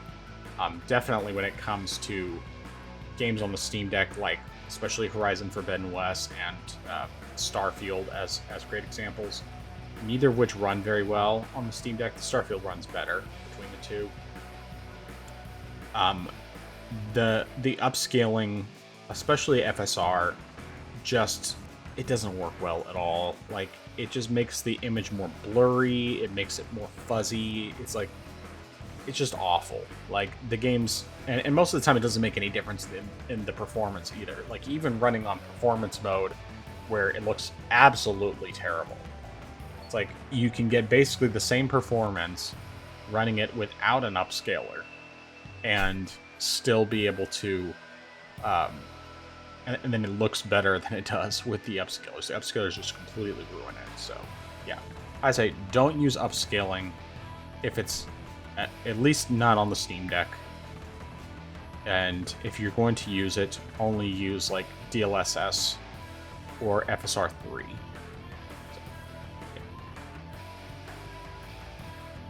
Nice. All right. Well, where can people find you? They can find me on my channel, I am Xeracon, that is IAMXERACON, so youtube.com/@IamXeracon. Earlier today, or Wednesday as of the recording of this video, or release of this video, I put out a video discussing about a beginner's guide to collecting, so just going into the general ideas of collecting, different tips to give you, and different stuff to consider and take into consideration if you want to begin a collection, or also the stuff that could happen as you collect further down the road. So that's what I put out this week. Still haven't decided what my next video is going to be, so we'll figure out that out later on. Sounds good. Yeah, I have your video downloaded, ready to watch, because I have YouTube Premium. So it's just a matter of when I get to it. I didn't listen to very much today. Was busy on other things. But where you can find me, of course, my main YouTube channel is youtube.com/@thefrozengamer87. Most recently, I put out the comparison between Devil May Cry 1 HD, running on both the Steam Deck OLED and the Switch OLED. So go check out that comparison. It's a really cool one, because the performance and visuals are basically identical. The only thing is that the Steam Deck version, which you assume is probably a Linux issue, and I agree that's probably what it is, crackling audio during any of the pre-rendered cutscenes. The in-engine cutscenes, no issues with the audio whatsoever. The rest of the games, no issues with the audio whatsoever. But yeah, it's just those pre-rendered PS2 cutscenes that's terrible. But yeah, cool comparison. This one I put a lot more effort into because I tried to make the scenes match up as much as possible, particularly the in-game, the in-engine cutscenes. I tried to make those match up whenever I could. Tried to make the fights, or the big sections, match up as closely as I could. So I'd pause the footage. I also added icons so that whenever the audio, whichever one is playing the audio at the time, it's clearly marked, so you know which one the audio is coming from. So, and also it's in 4K, which first time I've done that, even though I've been recording them in 4K for a while. But the next one that's coming out is going to be comparing Tales of Kenzera Zao between the Switch OLED and the Steam Deck OLED, and that's going to be an interesting one as well. So it's definitely not as dramatic of a difference in visuals and performance as the other ones. I mean, it definitely looks better on the Steam Deck, but it performance seems to be pretty similar. I'll be curious to see what Digital Foundry has to say if they actually test the game. I hope they do, because I would like to see, particularly for the Switch version, because it's like the Steam Deck, you play around with the settings, you can get a consistent 60. You're not getting 90 out of it. You're just not. It's not going to do 90, even on the lowest settings. The only way I could see potentially getting 90 is if you lower the render resolution to like 70 or 60% and then use upscaling or whatever, but the upscaling just makes it look terrible. So anyway, it's not worth it to do that. I think getting 60 is good, and it looks pretty good, runs smoothly, but it's a great game. And I look forward to seeing the comparison. We'll see how well it works, though, because part of the problem was I recorded that today in the afternoon, and of course my kids were being, as much as I asked them to be quiet, there were still times where they were being noisy. So I'm going to have to try my best to finagle the sections where they're being noisy out of the audio and just play the Steam Deck audio instead, because I'll be recording that at nighttime when they're in bed. But anyway, otherwise, you can also find me my other YouTube channel, which is a cooking channel. Not Authentic But Delicious. That's youtube.com/@NABDcooking. The most recent recipe I put out was for homemade meatballs. And next week, I'm going to be putting out a special recipe that was handed down from my wife's grandmother. And something she clipped out of a newspaper back in probably the 40s or 50s or 60s. I don't know. It was a long time ago. But it's one of those recipes that you hear the name of it and you're like, what? What? Why? I don't understand. But it is delicious. It's so good. It's like one of my favorite things, one of my favorite meals, and every time she makes it, I'm excited, because she doesn't cook most of the time. I do most of the cooking. But this is one of those meals that, like, it sounds so weird. I'm not even going to say the name of it here. You'll just have to watch the video to find out. But it's one of those things that sounds really weird, but it's so good. So good. So, but anyway, also you can find, I actually have both a Facebook and a Twitter account for Not Authentic But Delicious, as well as for our podcast, the Orange Box Podcast here. Both Facebook, Facebook, I don't know like the specific web address, because I don't think I was able to customize it, or at least I haven't customized it yet. I'll fix that in the future. But anyway, both Not Authentic But Delicious and the Orange Box Podcast can be found on Facebook. On Twitter, Orange Box Podcast is at the Orange Box Pod, and Not Authentic But Delicious, just like on YouTube, is at NABD Cooking. So, Orange Box I treat more as more of a personal account, but trying to promote the podcast and our content, which I'll make sure to link yours, even though I don't currently really have any followers. But I'll still link it so that we can promote your stuff. And my cooking one, I don't do anything other than just post the links to the videos. So, but yeah, I think that's everything. So, last chance. Anything before we're done for the night? Actually, one last thing that I actually want to say, just sort of an update on something that we talked about previously earlier in our podcast sessions, and that is Best Buy actually has officially removed the ability to purchase DVDs and Blu-rays on their site. I went to go to buy a hard drive this week, and I thought, while I'm here, might as well see what they have on sale for Blu-rays and DVDs. and they're gone. The ability to buy them it's completely gone. Like, I checked multiple ways to make sure that I wasn't missing anything, but sure enough, it's all gone. And in retrospect, they did say they were going to remove it sometime in the first quarter or so of 2024, but yeah, it's gone. So if you're looking for that, then I am sorry, but they don't have that anymore. Yeah, I might have to swing by Best Buy over the weekend and see if they have any physical movies still in stock to where I could grab some cheap stuff while it's still around. Mostly, I want to get like the latest Mission Impossible. I really liked that one. Unfortunately, it doesn't look like the next one's coming out until next year, which is dumb. Because I was hoping to see it this week. Because it's, part 2 of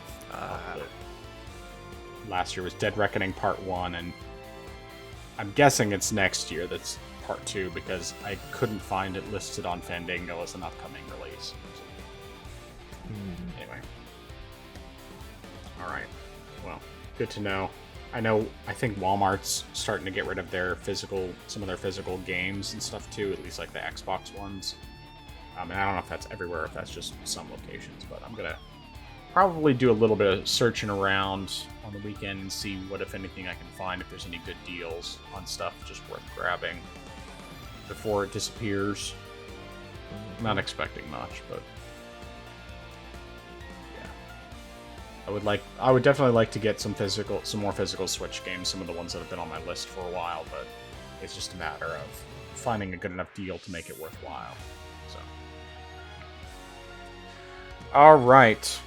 Well, I am the Frozen Gamer 87. That is I am Zeracon. We are the Orange Box Podcast.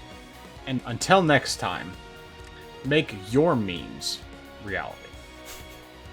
Orange Box Podcast out.